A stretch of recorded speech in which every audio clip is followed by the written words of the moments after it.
A young nurse bathed and cared for a billionaire in a coma when others had given up. She spoke to him every day, never expecting a response, until the moment his eyes fluttered open and everything changed. Mary pressed a warm towel against Mike Adewale's arm, her gentle hands massaging his weak muscles. Her eyes held something the other nurses had lost: hope. "It's another day, Mr. Mike," she whispered, adjusting the bedsheets around his still body. Mike Adewale, the once powerful CEO, known for his ruthless business deals, now lay silent and helpless. A whole year had passed since the accident, yet he remained trapped in a coma, frozen in time. The other nurses had long given up on him. "Why bother? He's never waking up," they whispered. "If his own family doesn't care, why should we?" But Mary refused to see him as a lost cause. She cleaned his body, changed his sheets, and spoke to him as if he could hear her. Every day, she shared a part of her life with him. "Work was hard today," she murmured, settling into the chair beside him. "The hospital is short-staffed again. You're lucky. You don't have to deal with all this stress." She chuckled at her own joke, but deep inside, she wished he would respond. A blink, a twitch, anything to show he was still in there. But there was nothing, only the steady beeping of the machines. His family had abandoned him. No visitors, no loved ones waiting by his side. But Mary stayed. She cared for him like he was one of her own. What she didn't know was that, deep inside, Mike was listening. Before the accident, Mike Adewale was a man everyone feared. As the CEO of Adewale Group, one of Nigeria's biggest real estate companies, he was known for two things: brilliance and ruthlessness. In the towering glass building of Adewale Holdings, his voice alone could shake an entire boardroom. He didn't believe in second chances. A single mistake could cost an employee their job. Competitors saw him as a threat, business partners walked on eggshells, and even his own family kept their distance. Power was all that mattered. His mother had taught him that. She was the daughter of a billionaire, a fearless businesswoman who built an empire from the ground up. Mike was her pride and joy. She groomed him to be a leader, to be tough, smart, and untouchable. But when she died, everything changed. His father remarried, and suddenly Mike was no longer the most important son. His stepmother, Madame Veronica, made sure of that. She was clever, always pretending to care, but Mike had seen the greed in her eyes. She wanted everything for her own children. He knew she didn't love his father. She loved the wealth attached to him. Still, Mike had been untouchable, until one fateful night changed everything. The rain poured heavily as Mike drove home that night. The Lagos streets were quiet, the bright city lights reflecting off the wet roads. Inside his luxury car, he was relaxed, satisfied. He had just closed another major deal, a victory that cemented his place at the top. Then something felt off. He pressed the brake. Nothing. His heart pounded. He tried again. The car didn't slow down. Instead, it sped forward, out of control. Panic surged through him. He gripped the steering wheel, trying to think fast. He was a man who always had control, over his business, over people, over life itself. But at that moment, he was powerless. The car swerved, spinning out of control. Then, a crash. Everything went black. Mike's world faded. The last things he heard were the crunch of metal, the shattering of glass, and the distant wail of sirens. The rain poured heavily as bystanders rushed to the wreckage. A few brave ones forced the car doors open, dragging Mike's unconscious body from the mangled remains of his luxury car. Blood trickled down his forehead, his suit torn, his breathing shallow. "Call an ambulance," someone shouted. Minutes later, flashing red and blue lights filled the street. Paramedics worked quickly, checking his pulse, placing an oxygen mask over his face. "He's alive, but barely," one of them said. They secured him onto a stretcher and loaded him into the ambulance. The ride to the hospital was tense. Machines beeped. The paramedics called out vital signs, and the rain continued to beat against the vehicle. "Stay with us, sir," one of them urged, but Mike didn't move. At St. Luke's private hospital, doctors and nurses were already waiting. The stretcher burst through the emergency room doors, wheels squeaking on the polished floor. "What's his status?" a doctor asked, walking quickly beside them. "Severe head trauma, multiple fractures. He's unresponsive," a paramedic replied. Inside the brightly lit trauma room, the doctors worked fast, checking his heart rate, scanning his body, stabilizing him. But no matter what they did, Mike didn't wake up. Hours later, After every test and scan, the doctor finally sighed and turned to the nurse. "He's in a coma." The words filled the room. Mike Adewale, a man who once ruled boardrooms with his presence, now lay motionless, trapped between life and death.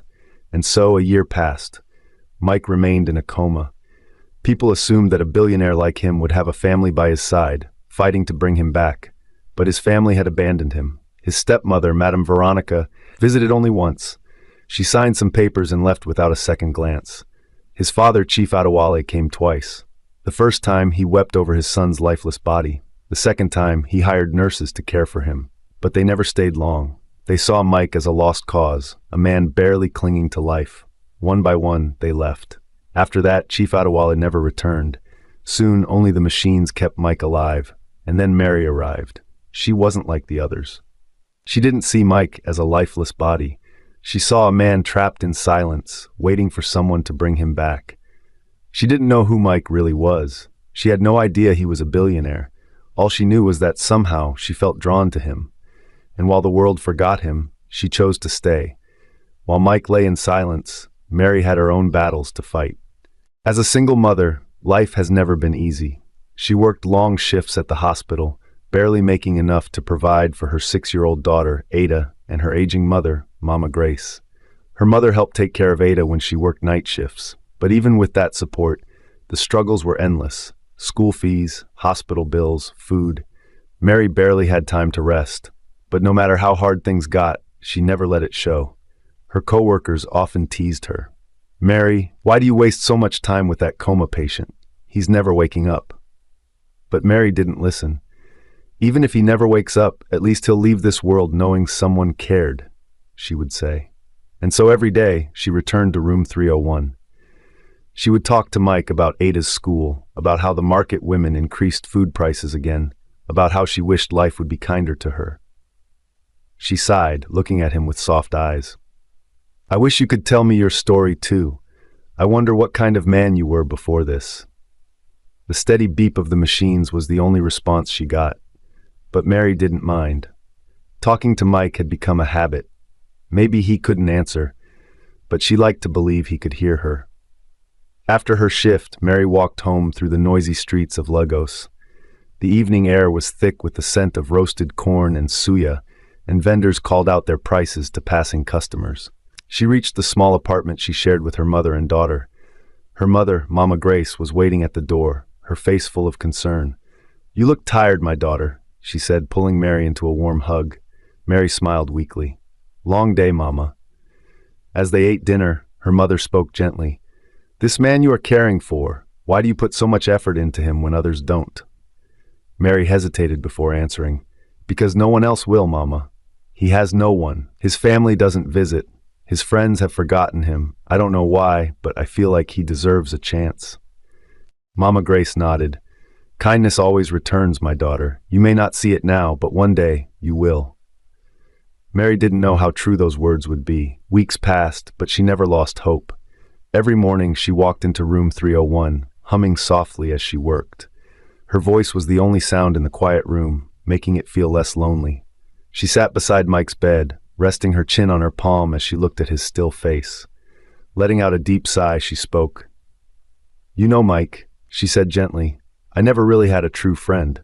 She gave a small chuckle and shook her head. "I mean, I had people around me, but no one who stayed.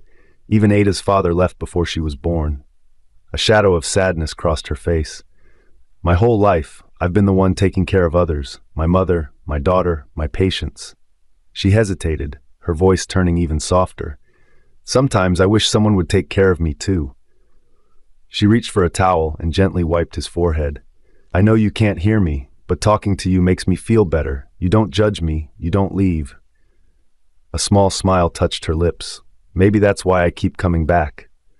Then as she wiped his arm, something happened. His fingers moved. Her heart jumped. She froze, her breath catching in her throat. Slowly she reached for his hand, her fingers shaking.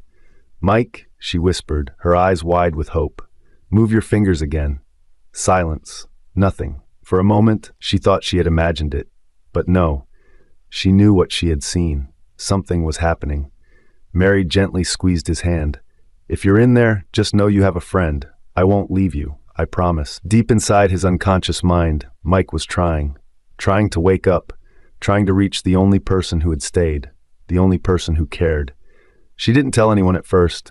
She wasn't sure if the movement was real or just a reflex. But then it happened again. Mary had been adjusting the IV drip when she saw it. She froze, turning sharply toward the bed. Then his fingers twitched again, stronger this time. She hurried to call the doctor, her hands shaking with excitement. "Doctor!" she screamed, running to the door. "Somebody call Dr. Williams." "Doctor, I think Mike is waking up," she said breathlessly when she found him. Dr. Williams frowned. "Mary, we've seen false hope before." "I know," she said, "but I've been with him for months. This is different. Please, just check." With a sigh, Dr. Williams followed her to the room. "Mike," he called, shining a light into his eyes. "If you can hear me, move your fingers." For a long moment, nothing happened. Then, another twitch. Dr. Williams's eyes widened. "My God," he whispered. "You might be right, Mary. He's coming back." Mary pressed a hand to her chest, her heart racing. After a year of silence, after everyone had given up on him, Mike Adewale was waking up. Mary barely slept that night. Her mind was filled with excitement, hope, and a little fear. What if this was just another false sign? What if Mike never truly woke up? But deep in her heart, she knew something had changed. The next morning, she hurried to his room. His face was the same, pale, unmoving, but his fingers, they were twitching again. "Mike," she whispered, holding his hand. "If you can hear me, try to open your eyes." She waited. For a long moment, nothing happened. Then his eyelids fluttered. Her breath caught in her throat. "Mike?" she gasped. Slowly, ever so slowly, his eyes opened. At first they were unfocused, staring blankly at the ceiling. But then his gaze shifted, just a little, toward her. Tears filled Mary's eyes. "You're awake," she whispered, squeezing his hand. "Mike, you're awake!" Dr. Williams rushed in moments later, shocked to see Mike's eyes open. This is a miracle," he murmured, quickly checking his vitals. Mike blinked slowly, his lips parting as if trying to form words. Mary sat beside him, holding his hand as silent tears rolled down her cheeks. For months, she had spoken to him, cared for him, and believed in him when no one else did. Now, he was finally looking at her. And even though he didn't say a word, she could feel it. He knew she had been there for him all along. The hospital buzzed with excitement. Mike Adewale, the billionaire who had been in a coma for a year, had opened his eyes. Doctors and nurses whispered in the hallways, calling it a miracle. Some had thought he would never wake up. Others believed that if he did, he would be brain damaged. But Mary had always believed in him.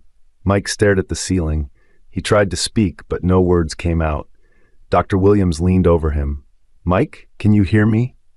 You're in the hospital." The doctor continued. "You were in an accident." He hesitated, watching Mike's vacant expression. "Do you remember your name?" Mike's lips parted, but no sound escaped. He tried to think, to reach into the darkness of his mind, but it was empty. Dr. Williams eventually diagnosed him with temporary memory loss, a common side effect of being in a coma for so long. "His memories will return in time," he assured Mary, "but for now, be patient with him." Days passed, and Mike remained in the hospital, slowly regaining his strength. Mary was always there, helping him sit up, feeding him, and talking to him like she always had. But now things were different. He was awake, and yet he still felt lost. Across the city, in a grand mansion, Madame Veronica Adewale, the woman who once called herself Mike's stepmother, sat in her luxurious living room, sipping wine. Her world was perfect. For a year, she had lived in comfort, running the family empire as if it were hers. The world believed Mike was gone. His father, weak and foolish, had signed over most of the company to her under the pretense of handling things in Mike's absence. Her children, her precious son and daughter, were next in line to inherit everything. Then a phone call shattered her peace. "Madam," a nervous voice whispered through the line. "He's awake." Veronica's hand froze midair, her glass slipping from her fingers and shattering on the marble floor. "What did you say?" Her voice was dangerously low. "The doctors say he's recovering, Ma. He doesn't remember anything yet, but he's alive." Her heart pounded. No, this couldn't be happening. If Mike regained his memory, he would take back everything. And worse, he might discover the truth. Veronica clenched her fists, her mind racing. She had made sure the brakes failed that night. She had been so close to getting rid of him forever. But now, She had to act fast, because if Mike Adewale ever remembered the past, he wouldn't stop until he destroyed her, and she couldn't let that happen. The next few days were difficult. Mike could barely move on his own. His muscles were weak, his speech was slow, and worst of all, his mind was blank. He remembered nothing, not his name, not his past, not even how he had ended up in the hospital. He was trapped in a body that felt unfamiliar, surrounded by people he didn't recognize, except for Mary. Though he didn't remember her, he felt drawn to her. Whenever she entered the room, his body relaxed. Whenever she spoke, something deep inside him stirred, as if he had known her for a long time. Across the city, Madame Veronica paced her bedroom, gripping her phone tightly. "This is a disaster," she hissed. "I need a solution, now." A deep voice answered from the other end of the line. "The only advantage is his memory loss. Right now, he doesn't know anything, but if he remembers..." Veronica's nails dug into her palm. "Then we make sure he never does." Silence. Then the voice chuckled. "Are you saying what I think you're saying?" Veronica's lips curled into a cruel smile. "Do whatever it takes. I don't care how it's done. He cannot remember the truth." She ended the call and exhaled slowly. Mike Adewale should have stayed in a coma. Now, she would have to ensure he never got the chance to reclaim his life, no matter what it took. Late one night, as the hospital halls grew quiet, a shadow slipped through the corridors. Dressed in all black, the figure moved swiftly, unnoticed. He had bribed a guard to let him in. His instructions were clear. Make sure Mike Adewale never wakes up again. He entered room 301, where Mike lay asleep. A syringe glinted in his gloved hand, filled with a drug that would stop Mike's heart in seconds. The assassin stepped closer, raising the needle. But just as he was about to strike, the door creaked open. Mary. She had forgotten her sweater in Mike's room and had returned to get it. But the moment she stepped inside, her breath caught. A man, standing over Mike, holding something. Her instincts kicked in. Without thinking, she grabbed the nearest object, a metal tray, and swung it with all her strength. Clang! The man groaned as the tray struck his arm. The syringe fell to the floor. "Help!" Mary screamed. "Somebody help!" The man cursed and turned to flee. Before Mary could chase him, nurses and security guards rushed in, but it was too late. The attacker had vanished into the night. Mary's hands trembled as she turned to Mike. He was still asleep, unaware of how close he had come to death. But she knew one thing for sure. Someone wanted him dead, and they weren't going to stop until he was gone.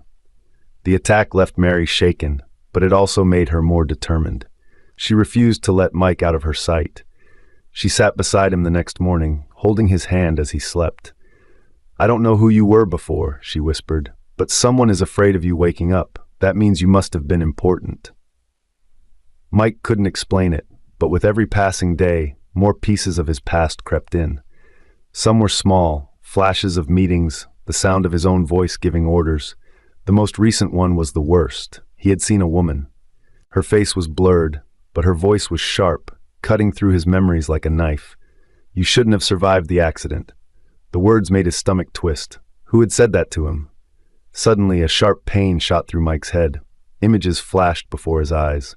And now, the truth would surface. A large office. A nameplate on a desk. Mike Adewale, CEO. Papers flew everywhere as he slammed his fist onto the table. Back in the present, Mike's body jolted. His eyes snapped open, wide with fear. His breath came in quick gasps, his heart racing. Mary was at his side in an instant, her face filled with concern. "Mike? What is it?" she asked softly, trying to calm him. His voice shook as he struggled for air. I think I'm beginning to remember." Mary froze, her blood running cold. His memories were returning. Slowly, piece by piece, his past was coming back to him. That evening, Mary walked into Mike's hospital room, carefully balancing a tray of food. "You need to eat," she said softly, her voice full of concern. "The doctors say you're getting stronger." Mike, lost in thought, barely touched the spoon she offered. His mind was far away, struggling to recall the blurry face of a woman he knew wanted him dead. Just as she was about to speak again, her phone buzzed in her pocket. She frowned, took it out, and saw an unknown number. Confused, she answered, "Hello?" A low, chilling voice replied, "Stay away from him." Mary's heart skipped a beat. "Who is this?" she asked, her voice trembling. A dark chuckle echoed through the phone before the voice said, "If you know what's good for you, stay away." Otherwise, the call abruptly ended. Mary's hand shook as she stared at the phone. Someone was watching her. Someone wanted Mike gone. And now they were coming for her too. Mary didn't tell Mike about the call, but she couldn't shake the fear creeping up her spine. The next morning, as she left the hospital to buy some food, a black car pulled up beside her. The tinted window rolled down, revealing a woman dressed in expensive silk. Her sharp, cold eyes locked onto Mary. "Get in," she ordered. Mary hesitated. The woman sighed impatiently. "I won't repeat myself." Taking a deep breath, she climbed into the car. The door shut behind her with a heavy thud. Veronica's red lips curled into a smirk. "You're smarter than I thought." Mary stiffened. "What do you want?" Veronica leaned closer, her perfume heavy in the air. "It's simple. Walk away. Leave the hospital. Forget you ever met Mike." Mary swallowed hard. "And if I don't?" Veronica's smile faded. "Then you and your little daughter might not be so lucky next time." Mary's blood turned cold. This wasn't just about Mike anymore. Now her family was in danger too. Mary sat stiffly in the car, her fingers clenched into fists. Her heart pounded, not out of fear for herself, but for her daughter. She had worked too hard to protect her little girl, and now, because she had cared for a man abandoned by his family, a powerful woman was threatening her child's life. Mary lifted her chin. "I'm not leaving him." Veronica's eyes flashed with warning. "Then you're making a very dangerous choice." Mary's hands trembled, but her voice remained steady. "If anything happens to me or my daughter, I will make sure everyone knows who is behind it." Veronica smirked. "Who will believe a poor nurse over me?" Mary swallowed her fear. "Mike will." The words made Veronica's expression darken. For a moment, neither of them spoke. Then, with a sharp nod, Veronica gestured to the driver. "Take her back," she ordered. As the car pulled up outside the hospital, Mary stepped out, her legs shaking beneath her. The window rolled down one last time. "This is your last warning," Veronica said coldly. "Walk away before it's too late." Then the car sped off, leaving Mary standing there, her heart racing. She had just made a powerful enemy, and now she had to prepare for war. That night, Mary barely slept. She kept checking the locks on her door, peeking out the window at every sound. The next day, she sent her mother and daughter to stay with a distant relative, just in case. Her decision was made. She wouldn't run. She would fight. At the hospital, Mary walked into the hospital, ready to protect Mike. But something felt wrong. The nurses whispered to each other, stealing nervous glances. Then Mary heard the words that sent a chill through her. "Mr. Adewale's stepmother is here." Her heart pounded. She rushed to Mike's room and stopped in shock at what she saw. Madame Veronica Adewale stood beside his bed, gently stroking his hand like a loving mother. Mike looked up at her, confusion in his tired eyes. He was still too weak to fully understand what was happening. Veronica turned to Mary with a warm smile, her voice dripping with sweetness. "Ah, you must be Mary. I was just telling my dear stepson how much we've missed him." Mary's fists clenched. "Get away from him." Veronica chuckled softly. "Oh, my dear, that's no way to speak to family." Mike frowned, trying to make sense of it all. "You know me?" Veronica placed a hand over her heart, her eyes welling up with fake tears. "Of course, my darling. I'm your stepmother. I've been so worried about you." Mary's stomach twisted with anger. This woman, the same one who wanted him dead, was now pretending to care? Mike stared at Veronica, his mind clouded with confusion. You're my stepmother?" Veronica's smile grew wider. "Yes, my dear. And my heart broke when I heard about your accident. I prayed every single day for you to wake up." Mary couldn't stay silent. "That's a lie," she snapped. "For a whole year, you never came. You never even called the hospital." For a split second, Veronica's face darkened, but she quickly recovered, forcing another gentle smile. "I stayed away because it was too painful, my dear. You wouldn't understand." She turned back to Mike, brushing a hand over his forehead. "But let's not stress him with the past. What matters is that he's here now, safe with his family." Mary's chest tightened. This woman was dangerous, and she had to stop her before it was too late. Searching for answers. After Veronica left, Mary knew she had to find the truth. Determined, she grabbed her phone and searched. Mike Adewale accident. It didn't take long before she found an old news article. Her heart pounded as she read the headline, "Police investigate foul play in Billionaire's crash." She scrolled quickly through the details, her breath catching. Investigators had discovered that someone had tampered with Mike's brakes. His accident wasn't just bad luck, it had been planned. Her grip on the phone tightened as she kept reading. The police had found clear evidence of brake interference, but no suspects had been named. After a few weeks, the case had quietly disappeared from the news. Mary's stomach twisted. She really did try to kill him. Veronica hadn't returned to take care of Mike. She had come to finish what she started. Mary clenched her jaw, her pulse racing. Mike was weak, confused, and vulnerable. If Veronica convinced him to trust her, she could strike again.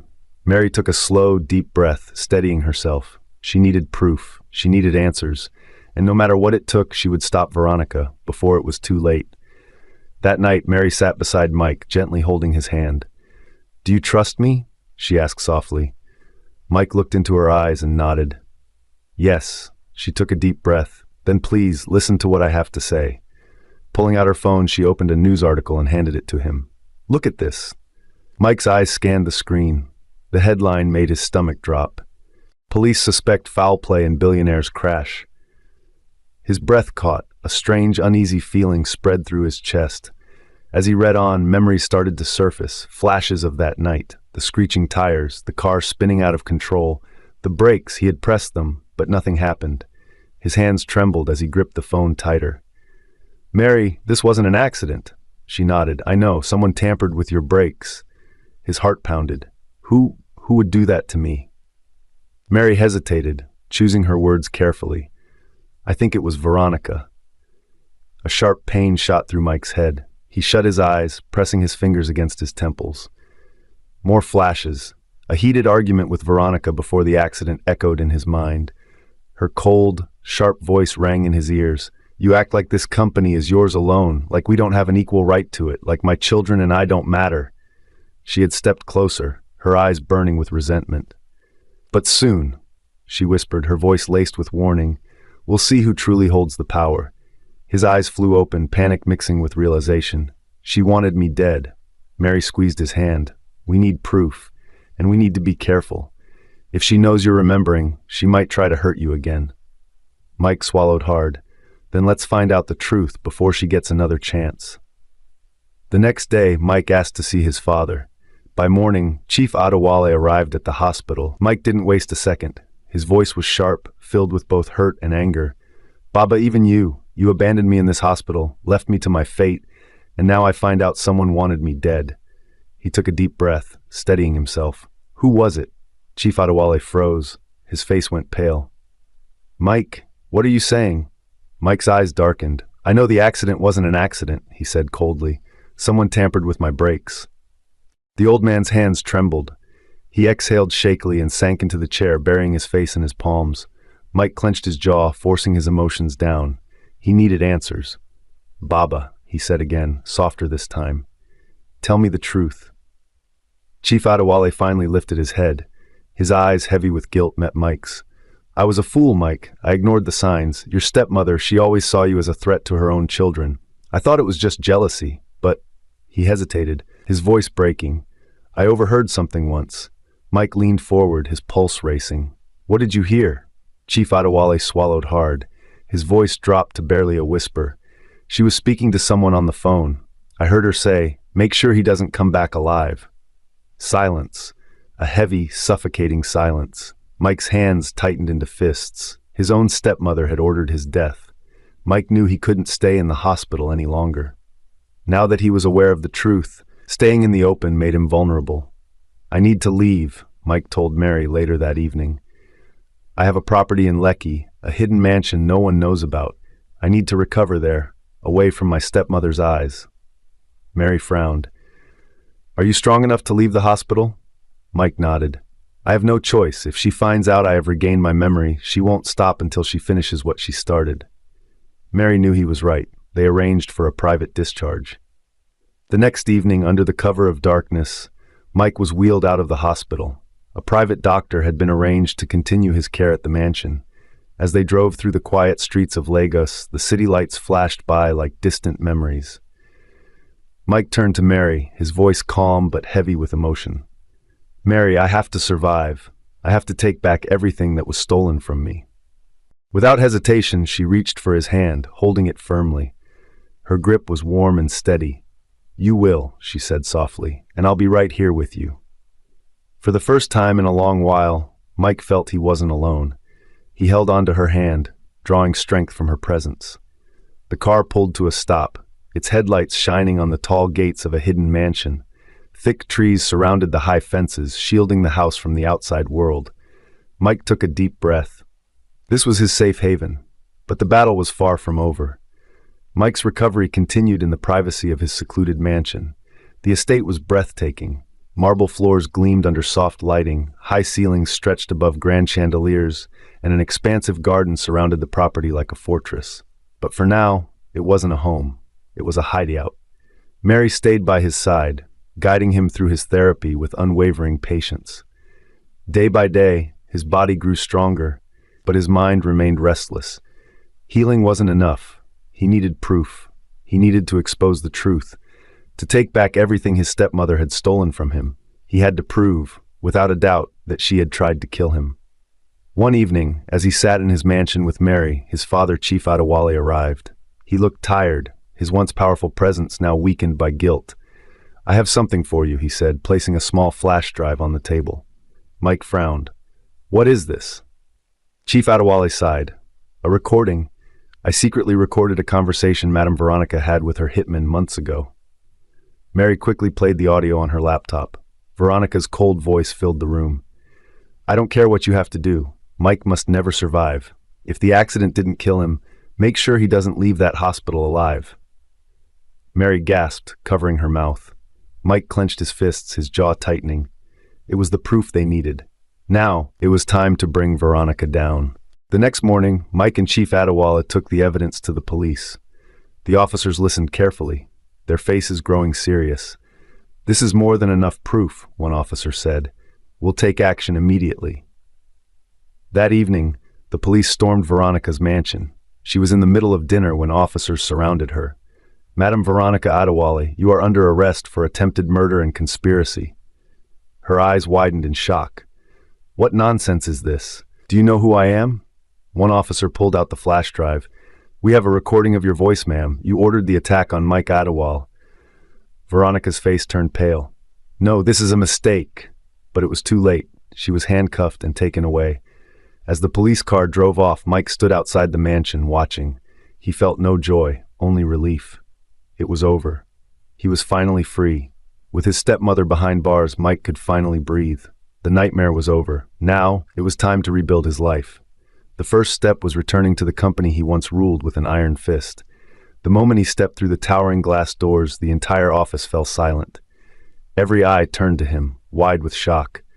A few employees even gasped. "Sir, you're alive?" one of them stammered. Mike let out a small smile. Very much alive. But the man standing before them wasn't the same ruthless CEO they once feared. The old Mike had been cold, distant, more focused on profits than people. This time, he was different. Within weeks, changes swept through the company. Salaries were increased, fairer policies were put in place, and employee well-being became a priority. He took the time to listen, to show appreciation, to lead with respect rather than fear. At first, people struggled to believe it. But as the days passed, they saw it was real. Mike Adewale had changed. Life had given him a second chance, and he wasn't going to waste it. As the days passed, Mike and Mary grew even closer. One evening, they walked side by side through the quiet garden of his mansion. The air was cool, carrying the soft scent of flowers, but all Mike could focus on was the woman beside him. He stopped and turned to her. "Mary," he said, his voice low, filled with emotion, "you've done more for me than I can ever repay. You saved my life, stood by me when everyone else turned away, and never once gave up on me." Mary's cheeks flushed, and she shook her head. "Mike, I only did what I felt was right." He reached for her hand, holding it tightly. "No, Mary, you gave me a reason to live again. If not for you, I don't know if I'd even be alive today." Their eyes locked, the world around them fading into silence. And at that moment, Mike knew. This wasn't just gratitude. It wasn't just admiration. He loved her, and he was going to make her his wife. Before proposing, Mike wanted to meet the two most important people in Mary's life, her mother and her daughter. One Saturday, he accompanied Mary to her small apartment in Acadia. Her mother, Mama Grace, was surprised to see a billionaire in her home, but she welcomed him warmly. Mary's 6-year-old daughter, Ada, peeked at Mike from behind the couch. Mike smiled and crouched down to her level. "Hi, Ada. Your mom has told me a lot about you." Ada tilted her head. "Are you my mommy's friend?" Mike chuckled. "Yes, and I was hoping I could be her best friend forever." Ada giggled. "Okay, but you have to buy me ice cream first." Everyone laughed, and just like that, Mike became part of the family. A week later, Mike planned a special dinner at his mansion, a night that would change both their lives forever. As Mary stepped onto the candlelit balcony, she gasped.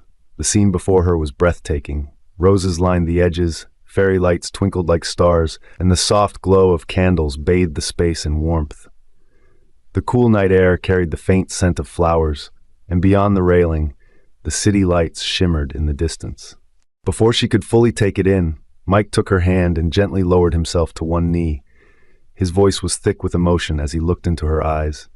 "Mary, you are my angel, my saving grace, my best friend, and my greatest blessing. I don't want to spend another day without you. Will you marry me?" Tears welled in Mary's eyes, her heart pounding with overwhelming joy. She covered her mouth, struggling to find her voice before finally whispering, "Yes! Yes, Mike! I will marry you."